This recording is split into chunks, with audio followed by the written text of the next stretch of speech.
भूलने वाली सारी चीजें याद हैं और इसी के वजह से जीवन में सारा फसाद है और इसी के वजह से सारा विवाद है। दोस्तों नमस्कार, मेरा नाम राजा सिंह और आज की कहानी दो बौद्ध भिक्षुओं की, गौतम बुद्ध के आश्रम में रहने वाले दो बौद्ध भिक्षुओं की। उनमें से एक जो थे वो उम्रदराज थे, सीनियर थे, और दूसरे जो थे वो जूनियर थे, उम्र में कम थे, आयु में कम थे, युवा भिक्षु थे। और नित्य क्रम इनका यही होता था कि गांव-गांव भ्रमण के लिए जाना है, भिक्षा प्राप्त करनी है और जो भी चीजें दान में मिली उसी से जीवन व्यापन करना है। ये एक कानून था, ये एक नियम था जिसका पालन करना जरूरी था। इसके अलावा भी कई सारे नियम थे उस मठ के जिनका की पालन करना बहुत जरूरी होता है। सो ऐसे ही एक दिन ये दोनों भिक्षु भ्रमण के लिए निकले हुए थे, एक गांव से दूसरी गांव जा रहे थे। जाते हुए जैसे वो दूसरे गांव में दाखिल होते हैं और देखते हैं कि अचानक मौसम खराब हो गया, बारिश होने लगी और मौसम इतना बिगड़ गया कि नदी उफान पे आ गई।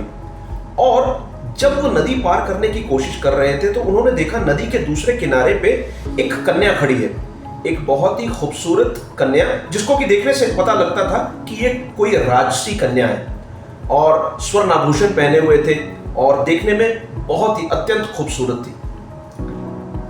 जब उस कन्या को इन्होंने देखा, वो कन्या दौड़ करके इनके पास आती है, प्रणाम करती है और इनसे मदद मांगती है और बताती है कि वो एक राजसी कन्या है और राजकुमारी है, राजा की बेटी है, इस नगर के राजा की बेटी है और उसे मदद चाहिए। उसने बताया कि मौसम अचानक खराब होने की वजह से वो फंस गई है, वो अपने सैनिकों से, दासियों से दूर हो चुकी है और उसे मदद चाहिए घर जाने के लिए और इस नदी को पार करने के लिए। नदी थोड़ी सी उफान पे थी और जब इन बौद्ध भिक्षुओं ने देखा कि वास्तविक रूप से नदी में पानी काफी तेज था और ये कन्या इसी वजह से डर रही थी। अब दोनों ही भिक्षुओं के सामने समस्या गंभीर थी, बड़ी थी, क्योंकि नियम के आधार पर देखें तो इन बौद्ध भिक्षुओं को ये कहा गया था कि इन्हें कभी भी किसी भी कन्या का स्पर्श नहीं करना है, लेकिन समस्या गंभीर थी, बड़ी थी।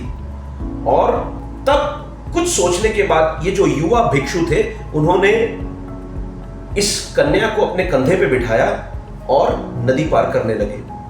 जो दूसरे सीनियर भिक्षु थे उन्होंने इस चीज को देख करके कुछ परेशानी जाहिर की, बट कोई और चारा था नहीं तो वो भी पीछे पीछे चलने लगे। देखते ही देखते नदी पार हो गई और इस युवा भिक्षु ने उस लड़की को नदी पार करवा करके अपनी यात्रा जारी की। ये दोनों आगे बढ़ गए। ये सीनियर भिक्षु जो उम्रदराज भिक्षु थे, इनको ये सारी चीज बिल्कुल भी अच्छी नहीं लगी। वो काफी नाराज थे क्योंकि भगवान बुद्ध ने बहुत साफ लफ्जों में कहा था किसी कन्या का स्पर्श नहीं करना, लेकिन इस युवा भिक्षु ने भगवान बुद्ध की बताई गई बात को तोड़ दिया। इस वजह से वो नाराज थे।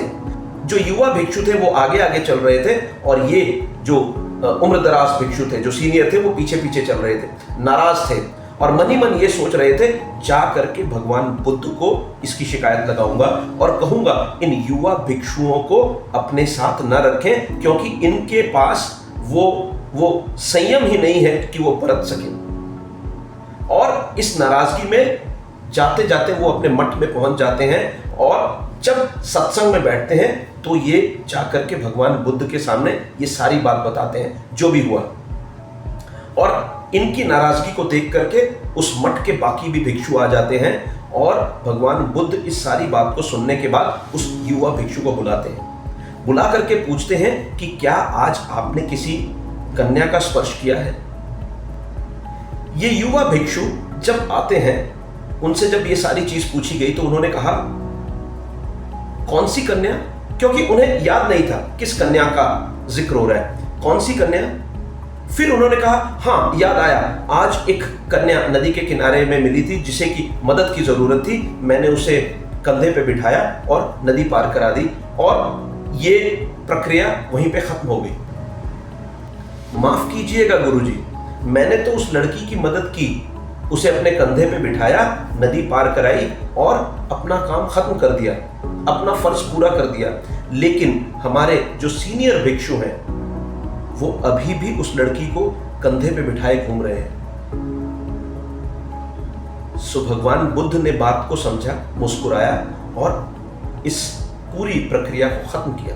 सो दोस्तों, ये छोटी सी कहानी ये बताती है कि भूतकाल में की गई कई सारी चीजों को अगर हम पकड़ के रखते हैं तो उससे रिश्ते खराब होते हैं, उससे चीजें बिगड़ती हैं, बेहतर नहीं होती। समाधान यही है कि जो चीज पास्ट में, भूतकाल में हो गई है, उसे खत्म करके जिंदगी आगे बढ़ने का नाम है। हमारे जीवन में 3 ही तो दिन होते हैं। एक कल, यानी कि गुजरा हुआ कल, जिसका कि हम कुछ नहीं कर सकते, लेकिन हाँ, उस कल में की गई चीजों से हम सीख जरूर ले सकते हैं। एक कल, यानी कि आने वाला कल, वो भी हमारे वश में नहीं है, हमारे कंट्रोल में नहीं है, लेकिन हाँ, अपने गुजरे हुए कल से सीख लेकर के उस सीख को आते हुए कल में हम लागू कर सकते हैं, अप्लाई कर सकते हैं।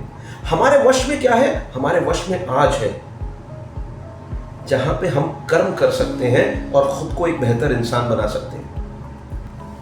सो दोस्तों, वापस से यही कहूंगा, भूलने वाली सारी चीजें याद हैं, इसीलिए तो जिंदगी में फसाद है और इसी के वजह से सारा विवाद है।